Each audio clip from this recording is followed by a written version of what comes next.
personas. Los temas de hoy son temas un poquito extensos, así que vamos a tratar de abarcar lo mejor posible, pues a cabalidad todo, ¿ya?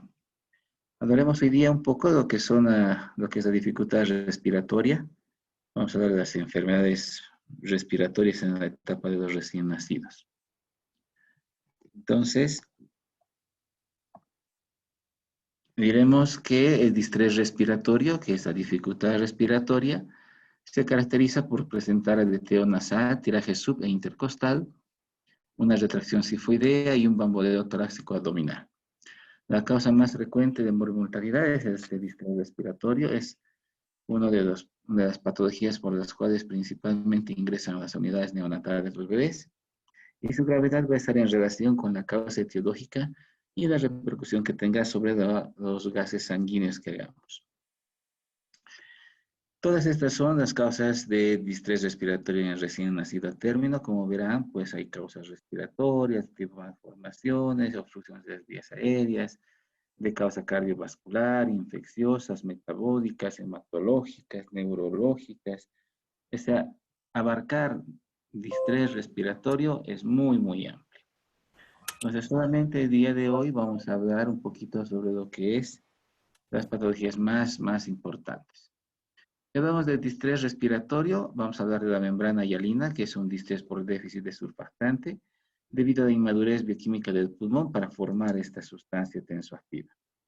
Su incidencia y gravedad aumenta a disminuir la edad gestacional, o sea, cuanto más pequeño es, hay más riesgo de que desarrolle una enfermedad de membrana hialina.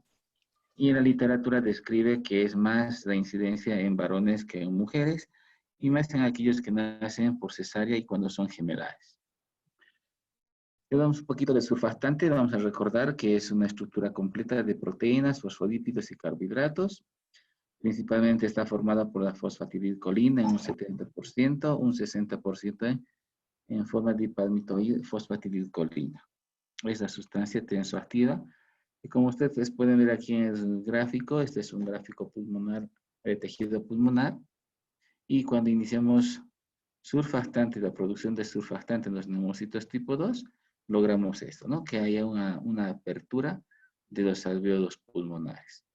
A las 22 a 14 semanas son esbozos de alvéolos.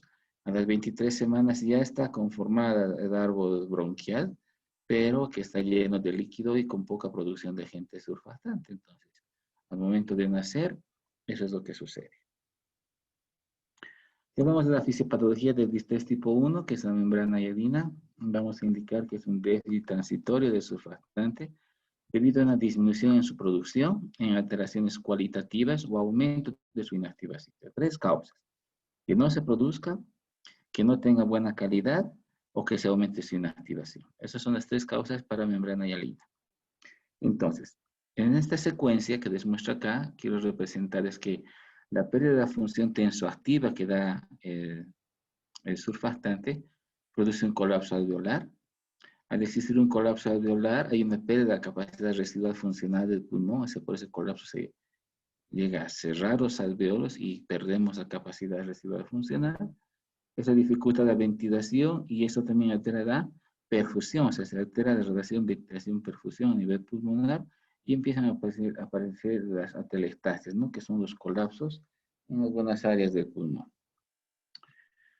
Entonces el pulmón se hace mucho más rígido, no podemos nosotros ventilarlo con el ambú, nos cuesta, es necesario tener que intubar incluso. Hay un rápido colapso y hay aumento en el trabajo y el esfuerzo respiratorio. Vamos a encontrar, como se ve aquí en la imagen, niños con cianosis, ¿no? Por hipoxemia secundaria, con una cianosis central, vean los labios cómo está, una cianosis periférica, por ejemplo, vean los deditos, las manitos. Y eso es por una alteración en la relación ventilación-perfusión. Además, cuando existe la membrana hialina o el distrés tipo 1, hay un cortocircuito que se produce a nivel del foramen por el aumento de hipoxia. Hay un cortocircuito de derecha e izquierda. Por lo tanto, hay una sobrecarga de las cámaras derechas en el corazón y eso aumenta las microatelectasias y aumenta la resistencia vascular pulmonar. A consecuencia de todo esto, el edema alveolar aumenta, se inactiva nuestro surfactante. Entonces necesitamos mucha presión para volver a abrir los alveolos. Entonces necesitamos picos de ventilación que van entre 25 a 30 centímetros de agua muchas veces para tratar de rescatar la mayor cantidad de alveolos y poder ventilar a ese paciente. Entonces, el pH, la temperatura, la perfusión, el uso de corticoides, drogas betadenérgicas, prolactina que se menciona, todo eso ayuda para tratar de evitar la asfixia, la hipoxia y las consecuencias de la membrana hialina. Dentro de la clínica que usted va a encontrar en los bebés prematuros que ya son afectados por membrana hialina, en las primeras horas vamos a encontrar que hay un aumento progresivo de un deterioro en su estado general, ¿no? La dificultad respiratoria se hace mucho más intensa. Vemos a niños que están polipneicos, con un tiraje marcado, con quejido, con aleteo nasal, con una cianosis cuando son ventilados con aire ambiente. Recuerde usted que el FiO2 en el aire ambiente y lo que usted ahorita está respirando es 21%. Entonces, para valorar el distrés respiratorio, les puedo mostrar el cuadrito que ayer vimos, es la valoración del test de Silverman, ¿no? Donde vemos 5 parámetros. La disociación tóraco-abdominal, las depresiones intercostales, la retracción sifoidea, el aleteo nasal y el quejido expiratorio. Entonces recuerden que cuando el puntaje es menor, cuanto mucho menor sea el puntaje de un test de Silverman, no hay dificultad respiratoria. Si el test de Silverman arroja un puntaje alto, hay mucha mayor dificultad respiratoria. Esto ya lo hemos visto. ¿Cómo hacemos el diagnóstico de una enfermedad de membrana hialina? Por los antecedentes clínicos que hay, es antecedentes de prematuridad, bebés que no han sido madurados en forma oportuna, cuando ha habido una amenaza de trabajo de parto prematuro, datos clínicos como una sepsis de materna que está acelerando el trabajo de parto. Y ya cuando el bebé nace, pues son los datos radiológicos, como ustedes pueden ver, donde se ve una imagen como vidrio esmerilado, ¿no? Donde es un poco difícil delimitar la silueta cardíaca de la alteración pulmonar. Esta radiografía lo que nos muestra es una disminución del volumen pulmonar, o sea, una opacificación difusa, lo que es bien conocido como una imagen en vidrio esmerilado, con presencia de broncograma. El cuidado necesariamente se tiene que hacer en la unidad de cuidado intensivo neonatal. Entonces, ¿qué necesitamos con estos niños? Necesitamos monitorizarlos de forma incruenta, o sea, todo por afuera. Aquí tenemos los sensores que están controlando los bebés, temperatura, el electrocardiograma, muchas veces están con su oxímetro. Y hay que monitorizar frecuencia cardíaca, respiratoria, la presión, la saturación, importante medir frecuentemente gases sanguíneos y sobre todo hacer el cálculo del índice de oxigenación para ver en qué grado de distrés se encuentra el bebé. ¿Cómo prevenimos las patologías por enfermedad de membrana hialina? Principalmente evitando los partos prematuros, ¿no? Y secundariamente haciendo el uso de los corticoides. Hacemos 2 ciclos de betametasona cada 24 horas a 12 miligramos por dosis. 2 ciclos de maduración, perdón, 2 aplicaciones de betametasona cada 24 horas son suficientes para producir y mejorar la síntesis de surfactante. Una vez que está instaurado la membrana hialina con el bebé nacido, el tratamiento es restituir surfactante. Entonces tenemos que administrar surfactante exógeno por vía endotraqueal. Entonces se intuba el bebé y se le pasa el surfactante exógeno, ¿no? Que vienen en frascos ampollas y se hace a través del cálculo de 100 miligramos kilo peso dosis en varias alicuotas hasta que el bebé pueda respirar.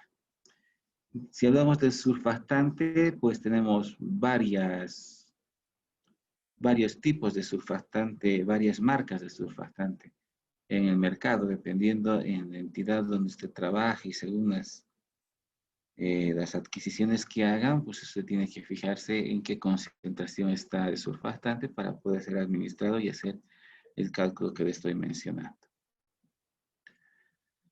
Entonces, aquí nuevamente para un poquito resumir, como profilaxis, es hacer la maduración pulmonar a los bebés prematuros cuando hay una amenaza de parto prematuro sobre todo. Tampoco es madurar a todos los niños, a todas las gestantes con betametasona.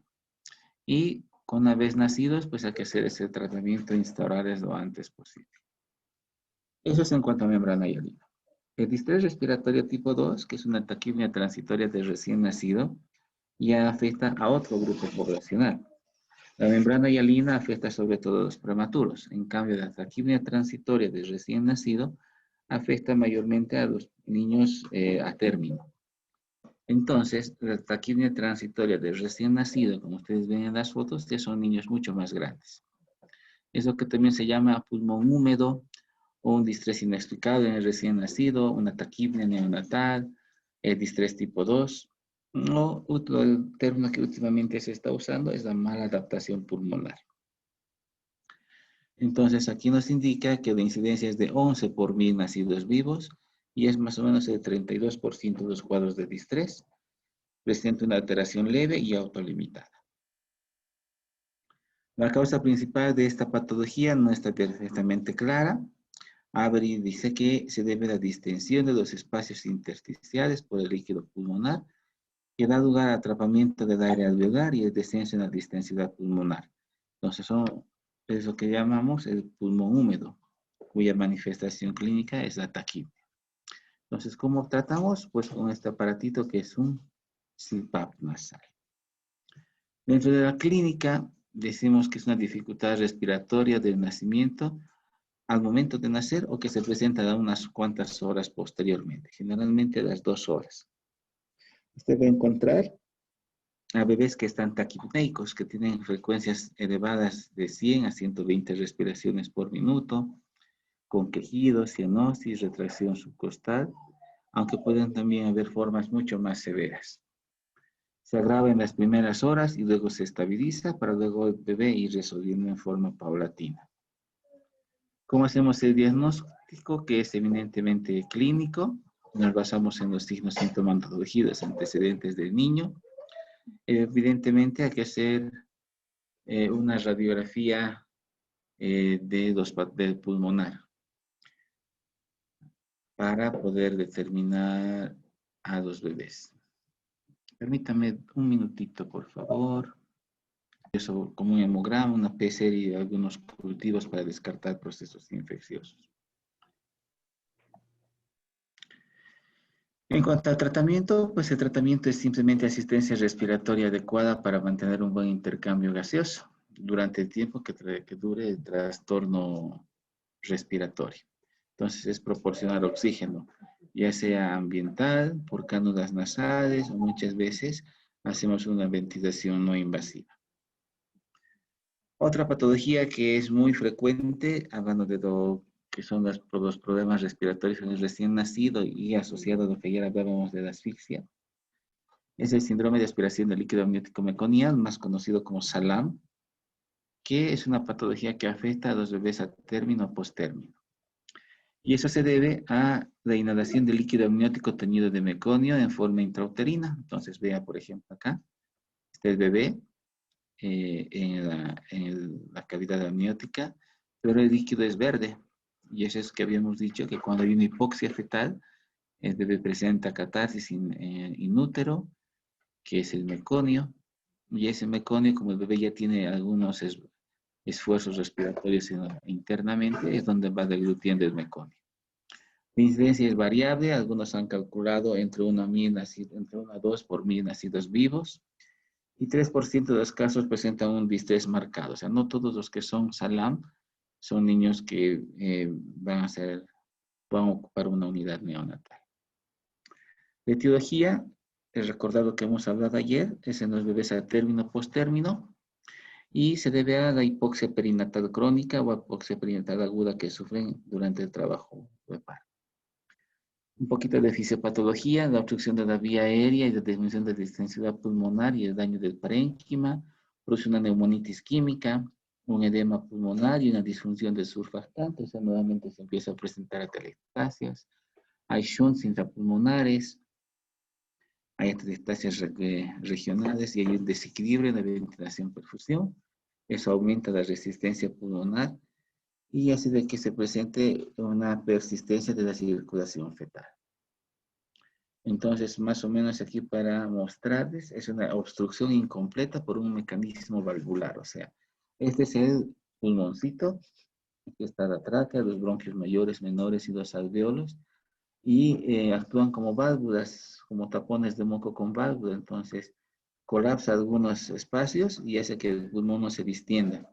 Y esto es lo que puede causar perforaciones y los famosos neumotórax, como estamos viendo acá, ¿no? Que es un atrapamiento aéreo. Y esta es la complicación que nos traen los SALAM. O sea, es la fuga de aire hacia el espacio pulmonar y eso aumenta el distrés. Aquí un poquito para seguir hablando de la relación de cómo la hipoxia afecta, hace que haya una aspiración de líquido meconial con una obstrucción mecánica, una neumonitis química que muchas veces puede infectarse también con inactivación de surfactante. Esta obstrucción causa atrapamiento aéreo, produce los neumotórax o neumomediastino, también causa una ventilación deficiente, hipoxemia y acidosis en el bebé y una hipertensión pulmonar persistente. Esta neumonitis y la inactivación del surfactante causa telectasia, los shunts intrapulmonares, desencadena también hipoxia y acidosis y una hipertensión pulmonar persistente. Es lo que más los agrava y los complica a los bebés, ¿no? La clínica es netamente a saber antecedentes de asfixia, líquido meconial, sobre todo si es visible, ¿no? Algunos autores la clasifican el líquido meconial en cruces. Una cruz que es leve, dos moderado, tres que es severo. Pero es una precisión bastante subjetiva, ¿no? Depende de cómo le mire. Entonces, lo más ideal es decir, ¿está teñido con meconio o no está teñido con meconio? Así sea un líquido meconial levemente teñido, ¿no? Que nosotros llamamos fluido. El distrés respiratorio leve llega a tener a veces carácter de severo, incluso puede llegar hasta la muerte del bebé por un tratamiento, a pesar de que hagamos un tratamiento adecuado, porque el colapso alveolar y el distrés es tan marcado que ni con las máquinas de asistencia ventilatoria podemos recuperar a los bebés. Es un distrés intenso, precoz y progresivo, presenta taquimia, retracciones intercostales, una hipoxia prolongada y muchas veces encontramos las uñitas, el cabello y el cordón umbilical también teñido de meconio, ¿no? Entonces lo que usted va a poder ver es, si observa bien, va a haber un aumento del diámetro antero-posterior del tórax, son los famosos tórax en tonel, que los vemos así en los adultos. Y en cuadros severos existe una hipertensión pulmonar persistente con una hipoxemia refractaria. Y estos son algunos hallazgos que encontramos, por ejemplo, el cabellito, ¿no? Está llenito de meconio, miren, está verde. Tenemos bebés que están comprometidos, aquí se le está aspirando de la cámara gástrica. A veces nos nacen así. Este es un bebé nacido con líquido amniótico en puré de arvejas, ¿no? Completamente teñidos, y cuando nacen así, pues encontramos en las uñitas, el cordón umbilical muchas veces está teñido, y a veces es tal la adhesión o el grado de compromiso que hay, que a veces el cordón umbilical se hace tan friable que se desgarra fácilmente. Y tenemos aquí bebés, como les decía, no todos los meconiales son niños que ocupan una unidad. Hay que valorar el grado de vitalidad que tienen el distrés respiratorio. Por ejemplo, este es un meconial, pero que está respirando bien. Quizás con un poquito de dificultad, pero no está con parámetros que agraven y por eso está todavía haciendo el apego precoz con la mamá. Entonces hay que valorar en el momento del nacimiento. El diagnóstico, pues es lo que habíamos visto, basta ver el líquido amniótico y el trabajo respiratorio que van a tener los bebés, el esfuerzo, si se están esforzando demasiado en respirar, y si el distrés es severo, hay que ingresarlos, hay que hacer una plaquita y vamos a ver estas imágenes, ¿no? Algodonosas, difusas en algunos lugares, como un panal de abejas, lo describen los autores, que son imágenes que nos indican que el meconio se ha impactado a nivel pulmonar. ¿Cómo prevenimos? Hay que evitar los antecedentes de hipoxia crónica y de asfixia intraparto sobre todo. Habíamos comentado que la asfixia crónica lo que nos causa es un retardo en el crecimiento mayormente, así que más que todo hay que abocarnos a lo que es la asfixia aguda. Esto es lo que alguna vez lo que ayer habíamos comentado, que la indicación de aspiración traqueal en todos los neonatos con aguja meconial está en revisión, ¿no? Si usted ha leído ayer la 7ª edición del manual de reanimación que les he pasado, en realidad la aspiración de meconio ya no está indicada. Aquí estamos viendo, ¿no? Que vía laringoscópica se está aspirando el meconio de la vía respiratoria, pero en la 5ª y 6ª les recomienda, pero en la 7ª, que es la última que estamos manejando, indica de que no tiene que aspirar. Que ni bien nace el bebé, así sea meconial, cuando hay compromiso del esfuerzo respiratorio y demás, usted tiene que hacer ventilación a presión positiva. Entonces, esto es lo que le estaba refiriendo acá, que intube, aspire la tráquea en forma inmediata. Entonces, esta práctica ya está en desuso, pero en el libro aún no lo menciona. Hablemos también un poquito de la frecuencia cardíaca, si está menor a 100, esto ya es un poquito entrando a lo que es la reanimación neonatal de ayer. Hay que limpiar la vía aérea, como es de costumbre, y hay que ver el establecimiento de una respiración adecuada y sobre todo la oxigenación. Entonces, en este cuadrito, líquido meconial, vea el estado del niño. Es un bebé vigoroso, se lo cataloga como un meconial vigoroso. ¿Y con qué lo describe el manual de reanimación? Como una frecuencia cardíaca mayor a 100, un buen esfuerzo respiratorio y con buen tono. Entonces, lo único que hay que hacer es expectarlos un poquitito. Lo puede ingresar a cuidado intermedio por unas horas o pasarlo a alojamiento conjunto, pero vigilando en forma permanente. Pero si encuentra un bebé deprimido, son los meconiales no vigorosos, son niños que tienen crisis de apnea, frecuencias menores a 100, niños que están hipotónicos, flácidos. Intube, no haga la aspiración, intube y asista en forma respiratoria.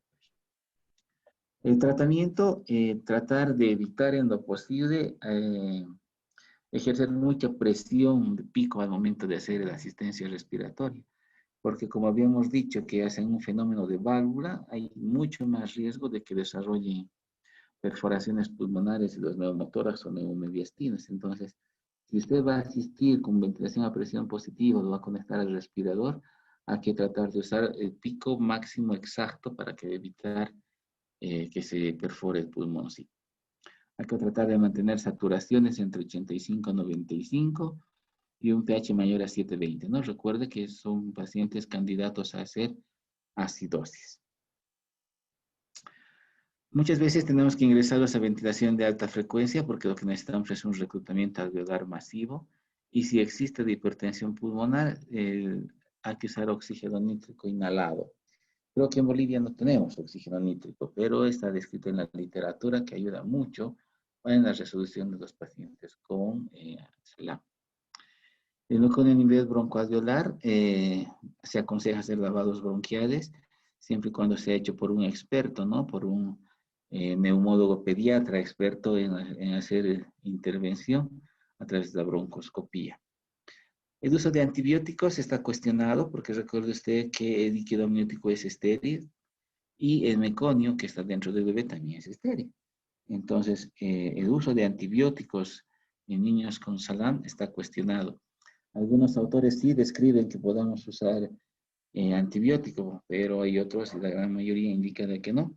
¿Qué tipo de neumonía que hacen? No es una neumonía bacteriana, no es una neumonía infecciosa, sino es una neumonía química causada por el meconio. Entonces, está ahí en tela de juicio.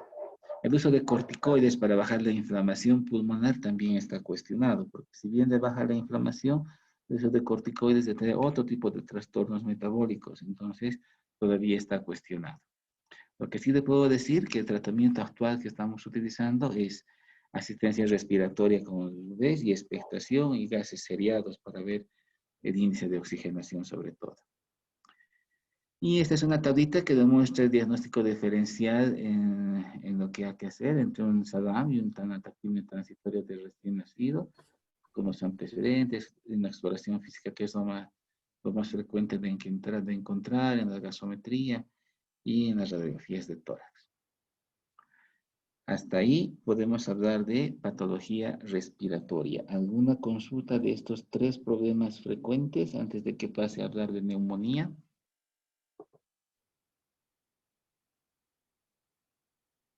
Nada. Qué clarito escribir. Así de la explicación. Las personas que tengan dudas y preguntas, por favor activar su micrófono.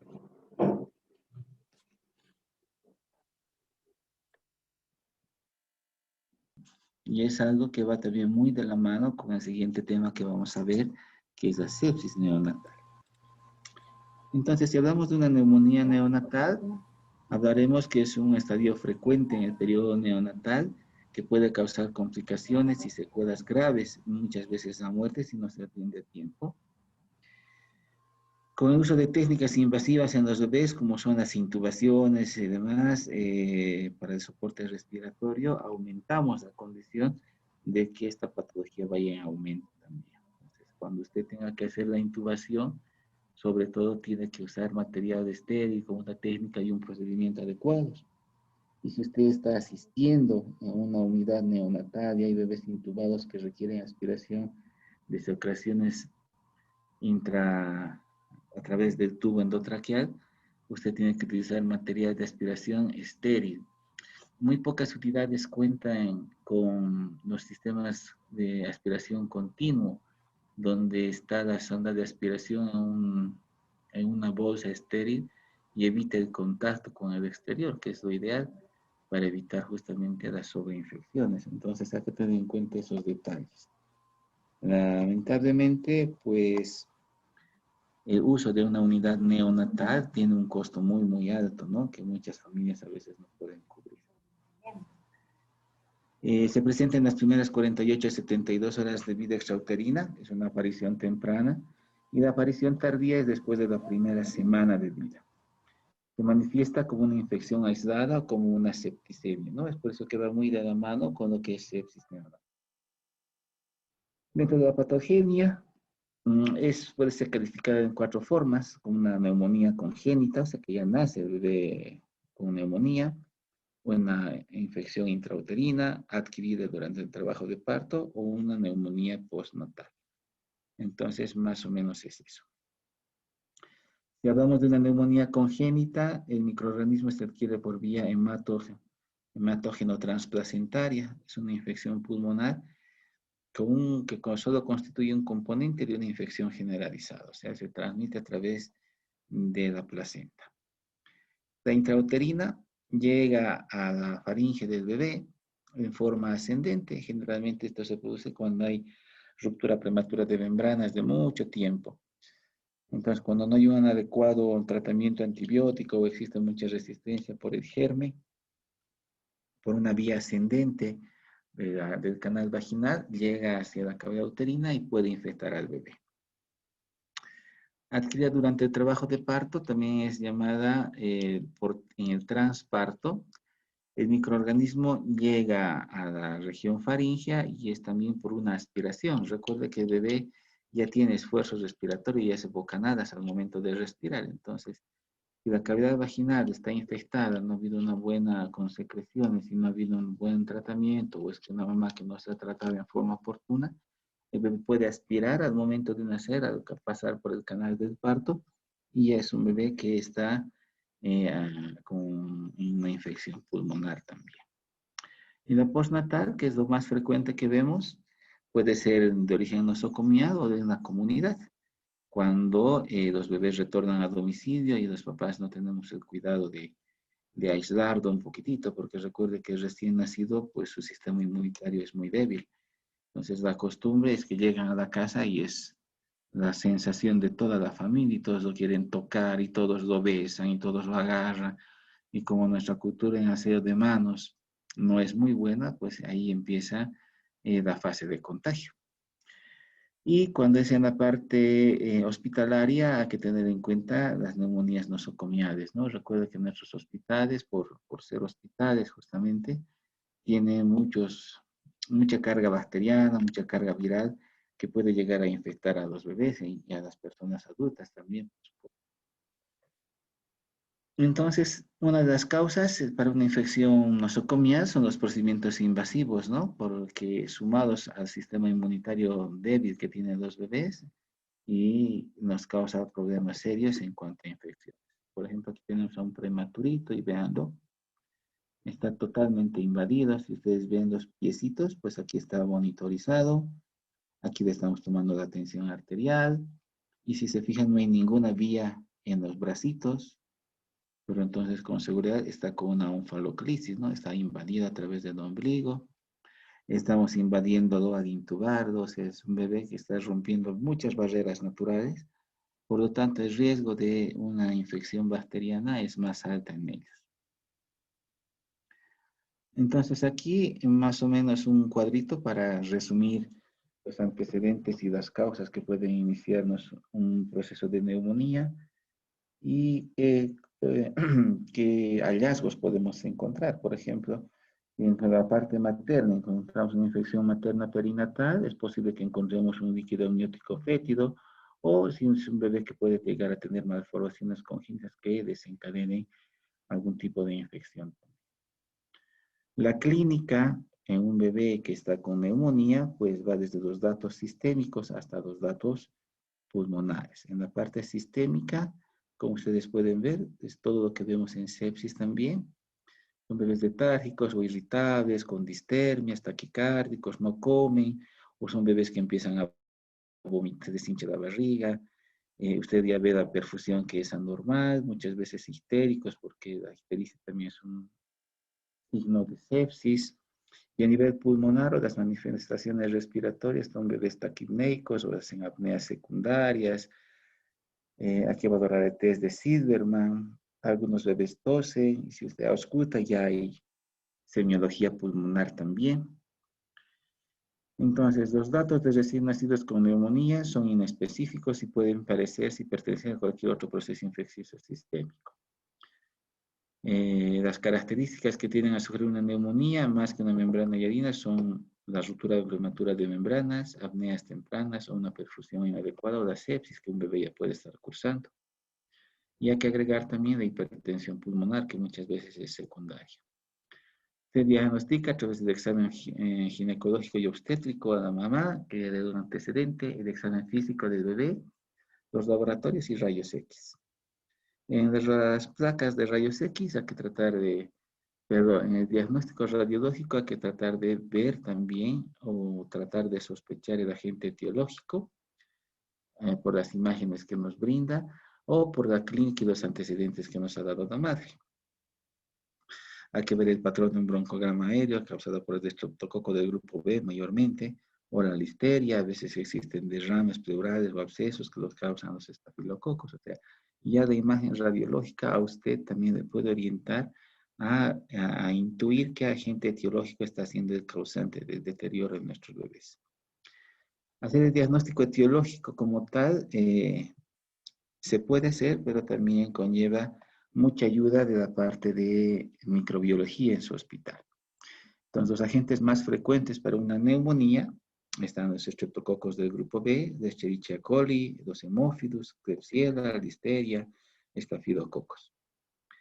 Hay que hacer un diagnóstico diferencial con la membrana hialina, con atelectasias, una neumonía por aspiración, edema, hemorragia, fibrosis quística, infartos pulmonares, cardiopatías congénitas, eventuación diafragmática, todo aquello que le cause distrés respiratorio.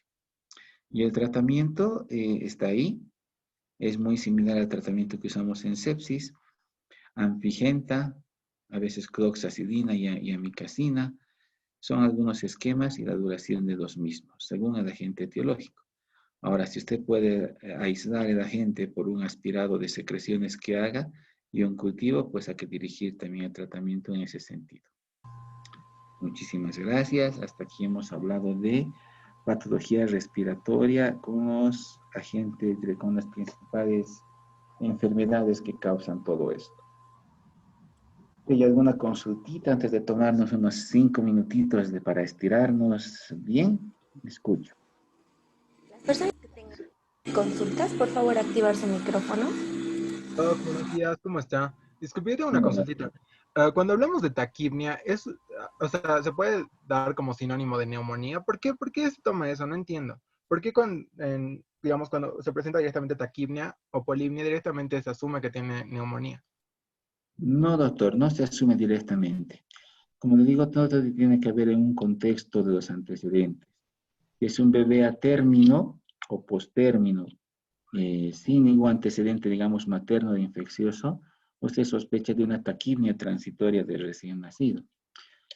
En cambio, si es una mamá con un antecedente infeccioso o hay algo que llame la atención para sospechar que el bebé esté infectado, sospeche de una neumonía. Yo digo, la sintomatología en los recién nacidos es muy inespecífica. Entonces, usted tiene que estar abierto a todas las posibilidades diagnósticas. Entonces, yo digo, va muy de la mano a la sepsis el tema de neumonía, pero también tenemos que ver y tener en cuenta los factores que pueden hacer más susceptible al bebé de tener un cuadro neumónico, ¿no? ¿Alguna otra Claro, Doc. consulta? Y una consultita, ¿cómo podemos diferenciar entre una neumonía viral de una bacteriana? A través, también, doctor, un poco complicado, porque muchas neumonías empiezan de origen viral y se sobreinfectan y hacen una neumonía bacteriana. Entonces, digo, el pobre sistema inmunológico que tienen los recién nacidos los condiciona a que puedan enfermar. Si viene del bebé de la comunidad, hay que sospechar de que puede estar iniciando principalmente un cuadro viral o un cuadro bacteriano asociado. Pero en el caso neonatal, por ejemplo, a diferencia de los pediátricos, así sea una neumonía viral o, pero dicho, una neumonía por un agente viral, usted ya empieza antibióticos lo antes posible. En neonatología tenemos un precepto que dice hay que correr delante de la enfermedad. Porque si yo veo a un niño y digo, ah, no, esta es una neumonía viral y no lo medico con antibióticos, ese niño se me puede deteriorar en menos de 24 horas y querer correr detrás de él aplicando antibióticos, muchas veces no puede ganar y el niño puede fallecer.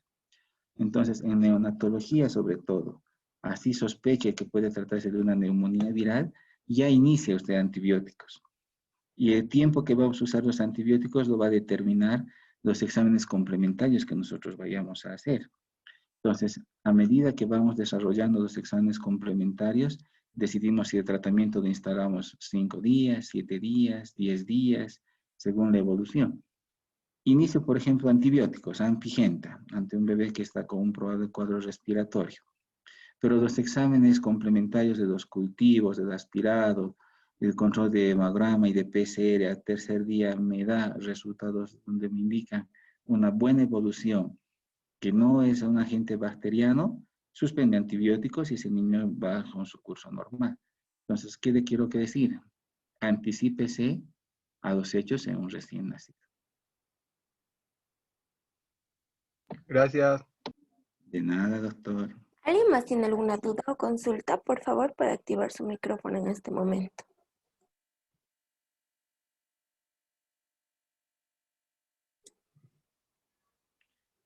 Pasamos al siguiente tema, Doc. Le pediría, licenciada, nos daremos un espacio de unos 5 minutitos